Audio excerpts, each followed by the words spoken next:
ये जो वीडियो के अंदर आप लोगों को पत्ते नज़र आ रहे हैं, असल में ये अक के पौधे के 3 अंग हैं। इसके अंदर जो है ये इसके पत्ते हैं। इसके अलावा जो है आप लोग आगे देखिए, ये इसकी यहाँ पर शाख है और इसके साथ में ही जो है ना ये इसके फूल भी हैं। ठीक है, ये आप लोग देख सकते हैं, ये इसके फूल हैं। तो ये अक के पौधे के 3 अंग हैं, पत्ते, टहनी, शाख और इसके फूल। ठीक है, तो आज के इस वीडियो क्लिप के अंदर मैं आप लोगों को बताने वाली हूँ, जैसा कि सर्दी का सीज़न जो है वो स्टार्ट हो गया है। बहुत से एजड लोग जो हमारे बुज़ुर्ग हजरात होते हैं, जिनको घुटनों के अंदर पेन होती है या लाइफ के अंदर कभी भी घुटनों में कोई प्रॉब्लम हुआ हो, तो सर्दी का मौसम एक ऐसा मौसम है कि आपकी पुरानी दर्दें भी जो होती हैं वो निकलना शुरू हो जाती हैं।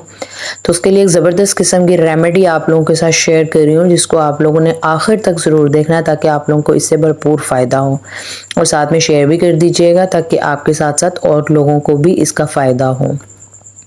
आप लोगों ने सिर्फ इसके पत्तों को इस्तेमाल करना है। इसके पत्तों को तवे के ऊपर जो है वो सेक लें, गरम तवे के ऊपर। जब ये थोड़े थोड़े से गरम हो जाएं तो आप लोगों ने क्या करना है, हल्दी का लेप बना लेना है।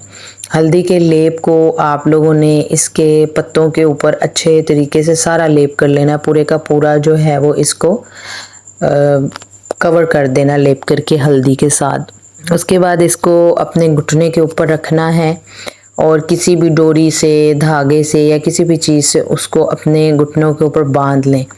बहुत से लोग ऊपर नी कैप वगैरह भी पहन लेते हैं ताकि इसकी हीट जो है वो अंदर ही रहे और ये थोड़ी देर के लिए जो है वो आपकी बॉडी के साथ जो है वो लगे रहें। तो तकरीबन मतलब कम से कम आप इसको 3 से 4 घंटे के लिए इसी तरह से अपने घुटनों के साथ अटैच्ड कर लीजिए। ऊपर चाहे तो किसी भी चीज़ से कवर कर लें, तो इंशाल्लाह आप लोग हैरान रह जाएंगे कि जो घुटनों के दर्द के मरीज़ हैं उनको कितना इससे अफाका होता है।